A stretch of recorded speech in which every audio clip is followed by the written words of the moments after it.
नमस्कार, मैं मनसुख भाई सुवाग्या, अध्यक्ष जल क्रांति ट्रस्ट राजकोट।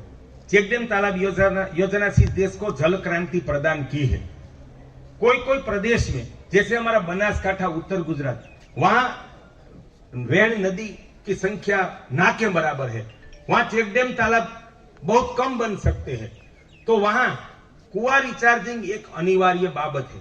लेकिन मैं पिछले कुछ साल से देख रहा हूं कि जितने वीडियो मेरे मोबाइल पर आते हैं, लोग बरसात के पानी को शुद्ध किए बिना कुआं में डाल देते हैं। उनको मैं देशवासियों को चेतावनी देना चाहता हूं कि बरसात का पानी मिट्टी वाला हम कुएं में, बोर में डालेंगे, वो पानी पूरे भूतल में फैल जाएगा। जब इस्तेमाल करेंगे तो शुद्ध पानी मिलेगा, तो उनका जो मिट्टी थी वो कहां गई? वो भूतल में रह गई। तो वो मिट्टी से भूतल के पानी के स्रोत हमेशा के लिए बंद हो जाएंगे। बाद में हमारा कुआ बोर तो फेल हो जाएगा, आसपास में नया कुआ बोर करेंगे तो भी पानी नहीं मिलेगा। प्रकृति का इतना अभ्यास करने के बाद 30 साल जल रक्षा तप के बाद मेरा निवेदन है कि कुएं में मिट्टी वाला पानी बोर में उतारना, इससे बड़ा अपराध प्रकृति का और परमात्मा का और कोई नहीं है। वो बहुत बड़ी गलती है, वो बंद करो, वो सुधार लो। तो कैसे करना चाहिए कि पानी, पहले तो बरसात के पानी को एक खेत तालावड़ी में, चेक डैम में संग्रहित करना चाहिए। बाद में उसमें 4.5-5 फीट की एक कुंडी बनानी चाहिए। नीचे काणे वाला पाइप से कुएं में जोड़ देना चाहिए। इसके ऊपर 6 इंच इतने छोटे छोटे पत्थर का 6 इंच का लेयर करो, 20 mm की कपची का 4 इंच का लेयर करो। इसके ऊपर जो चने या वाल के दाने के साइज का, जिसको ग्रिट कहते हैं, उनका 4 इंच का लेयर करो। स्तर इनके ऊपर रेती को हम छानते हैं, तो जो कंकर निकलते हैं वो कंकर का 3 इंच का लेयर करो। इसके ऊपर प्लास्टर की जो बारीक रेत है उनका कम से कम 60 सेंटीमीटर 2 फीट का लेयर करो। और इसके नीचे एक जाली बिछा देनी है कि रेत नीचे न चली जाए। तो अलंग की या नायलॉन की जाली मिलती है या कपड़े की भी मिलती है, वो जाली बिछाकर उनके ऊपर बारीक रेत बिछानी है। 2 फीट में से फिल्टर करके जो पानी कुएं में आए वो हम सीधा पी सके, ऐसा पानी ही रिचार्ज करना चाहिए, वरना कभी नहीं करना चाहिए। तो सारे उत्तर गुजरात और पूरा गुजरात राज्य और भारत के लोगों को निवेदन है, अगर आप कुआ रिचार्जिंग करना चाहते हैं तो हमारा मार्गदर्शन लेके करो। और ये टिम्बाचूड़ी में जो मॉडल बने, इसी तरह करने का अपने लिए, अपने देश और प्रकृति। नमस्कार, ये है टिम्बाचूड़ी गांव, पालनपुर तहसील, जिला बनासकांठा। आज यहाँ जल रक्षा का सम्मेलन मिला है, उसमें कम से कम 30 गांव के भाइयों बहनें हाजिर रहे हैं। वो सब जल रक्षा, देसी कांकरेज गोपालन और तंबाकू, शराब, गुटखा जैसे व्यसन मुक्ति का संकल्प लेते हैं खुद। इस तरह देशवासियों, गांव-गांव में हम जल रक्षा का संकल्प करें, देसी गाय पालन का संकल्प करें, देसी गाय के दूध घी से हम अपने आरोग्य, प्राण की रक्षा करें, कोरोना जैसी महामारी में अपने प्राण की रक्षा करें। और जो विनाशकारी है, भारत में हर रोज 3,500 लोग तंबाकू से मरते हैं, 3,500 लोग शराब से मरते हैं।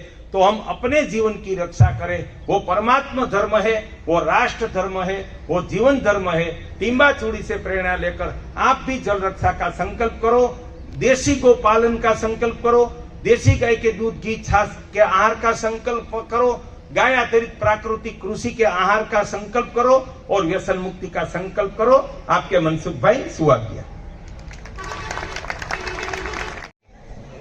मारे आज एक संदेशो आपवो छे कि मैं 18 થી 20 વર્ષની ઉંમરે 200 પુસ્તક ખરીદ્યા હતા। ત્યારે હું ગામડામાં રહેતો હતો અને મેં 25 વર્ષની ઉંમર સુધીમાં 300 પુસ્તકો વાંચ્યા છે। ભગવદ્ ગીતા 50 વખત વાંચી છે, ચાણક્ય નીતિ 10 વખત વાંચી છે અને 4 વેદ પણ વાંચ્યા છે। મને એમાંથી જે શીખવા મળ્યું એ કદાચ મેં 5 વખત કોલેજ કરી હોત ને તો એટલું ના મળે। આજે મોબાઈલ અને લેપટોપના જમાનામાં ભારત દેશમાં જે વાંચન ઘટી રહ્યું છે એ અમને તેમ દેખાય કે એનું ભયાનક પરિણામ આવશે। મહાપુરુષોના જીવન ચરિત્રો, વેદ, ગીતા જેવા શાસ્ત્રોમાંથી જે શીખવા મળે એને કોઈ શબ્દોમાં મૂલવી ના શકાય।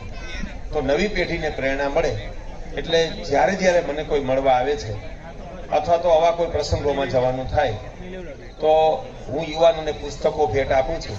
આજે તમને પણ બધાને પ્રેરણા મળે એવા બે પુસ્તકો છે. એક ભગવદ્ ગીતા છે અને એક મહામાનવ સરદાર. યુવા પેઢીને મારી ખાસ અપીલ છે કે 500 પુસ્તકો વાંચ્યા પછી, સરદારના 3-4 પુસ્તક વાંચ્યા પછી દિનકર જોશીનું મહામાનવ પુસ્તક મેં વાંચી અને મારો દીકરો એન્જિનિયર છે અને જમાઈ છે એ ફેક્ટરીના માલિક છે, એને મેં ઓર્ડર કર્યો કે આ પુસ્તક તમારે 2 વાર વાંચવાના છે. અને દર્શનને પણ હું કહું છું કે તું આને 2 વખત વાંચજે. આ એક આખી કોલેજ જેટલું જાણવા મળે કે સરદાર પટેલની જે રાષ્ટ્રનિષ્ઠા અને નિર્ણાયકતા, નિર્ભયતા અને એને જે દેશના પ્રશ્નો ઉકેલા છે એ આમ કેમ અદ્ભુત છે. તો મારી પણ આપ સૌને અપીલ છે કે પ્રવીણ પ્રકાશનમાં પુસ્તક મળે છે, તમે મેળવી અને વાંચો. તમારા યુવાન સંતાનોને, તમારા સગા સંબંધીને પુસ્તકો ભેટ આપો. તમારા ઘરમાં એવું વાતાવરણ બનાવો કે પુસ્તકો હોય અને આપણે સૌ પુસ્તક વાંચી ઇતિહાસમાંથી, મહાપુરુષોમાંથી ઘણું બધું શીખીને આપણી આવનારી પેઢીને ખૂબ જ્ઞાનવાન અને સંસ્કારી બનાવી એવી આજના આ પ્રસંગથી મારી અપીલ છે. અસ્તુ. ભારત માતા की जय. नमस्कार देशवासियों, मनसुख भाई सुवागिया। यह है मेरी जन्मभूमि गांव खड़पीपड़ी, तहसील मेंदरडा, जिला जूनागढ़, जो जूनागढ़ मेंदरडा के बीच में ही गांव है। यह हमारी कृषि संस्कृति की एक बात मैं आपके सामने रखना चाहता हूं। जब भारत में कृषि संस्कृति का जन्म हुआ तो सिंचाई पहले नदी में से होती थी, लेकिन नदी से दूर सिंचाई करने की मानव को जब इच्छा जगी तब उसने धरती में कुआं गाढ़ा, जिसको गुजराती में खोदा कहते हैं, और कुएं के ऊपर कोई कोई जगह रेत लगाया और कोई कोई जगह कोस लगाया, जो आज की नई पीढ़ी को तो पता ही नहीं है। क्योंकि मेरे बचपन में मुझे बहुत थोड़ा सा याद है कि मैंने कोस चलते हुए कोई कोई जगह देखा था। तब एक जो चमड़े का या लोहे का कोस रहता था, बेल के साथ उनको जोड़ के कुएं में डाल के पानी कुएं में से सींच कर ऐसे थाले में बाहर आता था। यहाँ गरेड़ा लगता था, ऊपर से रस्सी से बेल आगे चलते थे और पानी बाहर निकलता था, ऐसे कोस से निकालता था। जब किसान कोई कोई जगह मिलकर कुआं बनाते थे तो 2 कोस चल सके, एक ये और एक ये, ऐसी भी कुआं बनाते थे। कोई जगह 4 कोस चल सके, ऐसा भी कुआं बनाते थे। लेकिन हमारे खड़पीपली में ये 8 कोसी कुआं है कि यहाँ 2 कोस यहाँ चलते थे, 2 कोस सामने, 2 कोस सामने और 2 कोस यहाँ। तो ये एक कृषि क्षेत्र में या कुआं की संस्कृति में एक अजायबी जैसा कुआं है कि एक कुएं में 8 कोस चलते हो। हमारे दात्राणा गांव पास में ही वहां 10 कोसी, मेरे पिताश्री लालजी भाई कहते थे कि वहां 10 कोसी कुआं था। तो ये एक अजायबी है। तो ये मेरी जन्मभूमि का एक 8 कोसी कुआं अजायबी है। मेरे पिताजी कहते थे यहाँ एक देसी आम का पेड़ था, उसमें 100 मन तो मान लो 20 क्विंटल आम पकते थे। ऐसी ये मेरी जन्मभूमि रसार धरा है। मेरे बचपना में हमारी खेत में 20 देसी आम के पेड़ थे, गांव में 200 पेड़ थे। वो तब मैं मान लो मैंने कम से कम 100 प्रकार की देसी आम मेरे बचपन में खाए थे। यहाँ एक नीम का पेड़ है जिसका थड़, जिसको तना कहते हैं, उसका परिघ 30 फीट है। इतनी रसार धरा में मेरा जन्म हुआ है। तो ये वास्तव में जब मैं छोटा था तो एक स्वर्ग जैसी धरती थी मेरे। नमस्कार, मनसुख भाई सुवागिया, अध्यक्ष जल क्रांति ट्रस्ट राजकोट। आप हमारी चेकडैम तालाब योजना से इस राष्ट्र को जल क्रांति प्रदान की है।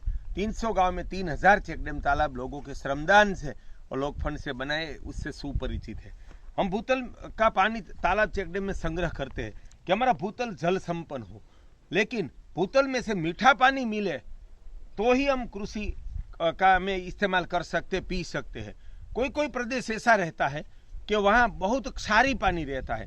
तो ये हमारे गुजरात में अमरेली जिला का लीलिया तहसील का एक छोटा सा भैसाण गांव, मेरा छोटा भाई अंभाई गढ़िया ने एक कृषि विकास की भावना से बोरिंग करवाया, 400 फीट का, तो 350 फुट पर पानी बहुत आया, लेकिन जब चखा तो वो कड़वा, जो खारा पानी भी हानिकारक है, कड़वा पानी तो जहरीला है कि अगर कृषि में पिलाया जाए तो वो कृषि को बंजर बना देता है। तो किसानों ने बोला गांव के कि नहीं पिलाना चाहिए, लेकिन जिज्ञासा से कि भाई प्रयोग तो करें। एक ही बार कपास को पिलाया तो जमीन लोहे जैसी हो गई और विकास थम गया कपास का। तो बाद में फैसला किया कि ये बोर से हम सिंचाई नहीं कर सकते हैं। तो पानी 350 फीट पर आया है, अभी बोर 10 फीट ही खाली है, तो वो ऊपर आ जाता है। ये भूतल ऐसा है कि 120 फीट तक मीठा पानी है, लेकिन गहरा गए तो कड़वा जहरीला पानी आता है, वो ऊपर आ जाता है और 10 फीट ही बोर खाली है, तो उपले भूतल में छा जाता है। तो उपला जो मीठा पानी का भूतल को भी खराब करता है। तब ऐसा बोर हमने कोई भी जगह किसान ने किया, गांव वालों ने किया, सरकार ने किया, तो उनको भर देना। वो हमारा कृषि धर्म है, वो हमारा प्रकृति धर्म है, वो हमारा राष्ट्र धर्म है, वो परमात्मा धर्म है। वो नीचे का खारा पानी ऊपर फैल जाता है तो सारी प्रकृति को हानि करता है। कोई भी किसान दूसरी जगह बोर कुआं करेगा तो वहां भी वो कड़वा पानी निकलेगा, ऊपर में भी कड़वा पानी निकलेगा, तो उसको बुर देना वो हमारा धर्म है। तो हमारे आचरण से देशवासियों आपको आह्वान है कि ऐसा कोई भी जगह खारा पानी कड़वा पानी निकले तो उसको वो बोर को तुरंत चिकनी मिट्टी से भर देना चाहिए। मनसुख भाई।